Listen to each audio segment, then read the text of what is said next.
ಶ್ರೀ ಚಿದಾನಂದ ಮಹಾಸ್ವಾಮಿಗಳ ಸಾಹಿತ್ಯ ವೇದಿಕೆ ರಾಜ್ಯಘಾಟಕ ಹಿರಸಿಂಧೋಗಿ. ಸರ್ವರಿಗೂ ಶರಣಾರ್ಥಿಗಳು. ಶ್ರೀ ಚಿದಾನಂದ ಮಹಾಸ್ವಾಮಿಗಳ ಸಾಹಿತ್ಯ ವೇದಿಕೆ ರಾಜ್ಯ ಘಟಕ ಹಿರೇಸಂದೋಗಿ ರಾಜ್ಯ ಮಟ್ಟದ ಆನ್ಲೈನ್ ಕವನ ವಚನ ಸ್ಪರ್ಧೆ ದಿನಾಂಕ 24/5/2026. ಸ್ಪರ್ಧೆಯ ವಿಷಯ ಅನ್ನದಾತನ ಅಳಲು. ವಾಚನ ಮಾಡುತ್ತಿರುವವರು ಡಾಕ್ಟರ್ ಎಂ ಯಶೋದಮ್ಮ ಕರಿಯಪ್ಪ, ಗಡಿರಂಗಾಪುರ. ನನ್ನ ಕವನದ ಶೀರ್ಷಿಕೆ ರೈತನ ಉಳಿವು ದೇಶದ ಉಳಿವು. ಭೂಮಿಯನ್ನು ತಾಯಿ ಎಂದು ಪೂಜಿಸುವವನು ರೈತ. ಭೂಮಿಯನ್ನು ತಾಯಿ ಎಂದು ಪೂಜಿಸುವವನು ರೈತ. ಮಣ್ಣಿನ ಜೊತೆ ಮಾತನಾಡುವವನು ರೈತ. ಬೆವರಿನ ಹನಿಯನ್ನು ಬೀಜದ ಮೇಲೆ ಸುರಿದು ಜಗತ್ತಿನ ಹೊಟ್ಟೆ ತುಂಬಿಸುವವನು ರೈತ. ಆದರೆ ಇಂದು ಆ ಅನ್ನದಾತನ ಬದುಕು ಅಳಲಿನ ಅಲೆಗಳಲ್ಲಿ ತೇಲುತ್ತಿದೆ. ಒಂದು ಕಡೆ ಬರದ ಬೇಗೆ, ಮತ್ತೊಂದು ಕಡೆ ಸಾಲದ ಹೊರೆ. ಕಷ್ಟಪಟ್ಟು ಬೆಳೆದ ಬೆಳೆಗೂ ಸರಿಯಾದ ಬೆಲೆ ಇಲ್ಲ. ಹಗಲು ರಾತ್ರಿ ದುಡಿದ ಕೈಗಳಿಗೆ ನೆಮ್ಮದಿಯ ನಿದ್ರೆ ಇಲ್ಲ.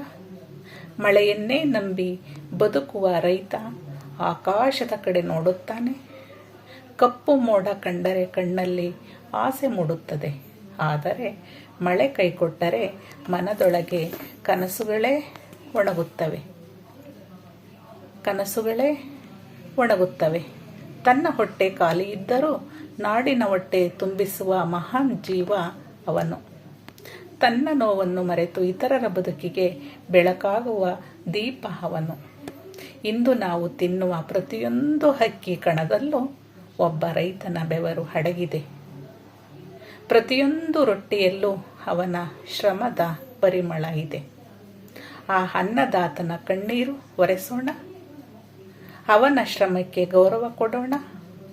ರೈತನ ಉಳಿವು ದೇಶದ ಉಳಿವು ಎಂಬುದನ್ನು ಅರಿಯೋಣ.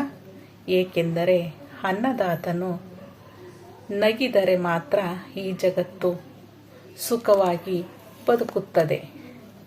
ಅನ್ನದಾತನು ನಗಿದರೆ ಮಾತ್ರ ಈ ಜಗತ್ತು ಸುಖವಾಗಿ ಬದುಕುತ್ತದೆ. ಭೂಮಿಯನ್ನು ತಾಯಿ ಎಂದು ಪೂಜಿಸುವವನು ರೈತ. ಮಣ್ಣಿನ ಜೊತೆ ಮಾತನಾಡುವವನು ರೈತ. ಬೆವರಿನ ಹನಿಯನ್ನು ಬೀಜದ ಮೇಲೆ ಸುರಿದು ಜಗತ್ತಿನ ಹೊಟ್ಟೆ ತುಂಬಿಸುವವನು ರೈತ. ಅವಕಾಶಕ್ಕಾಗಿ ಧನ್ಯವಾದಗಳು.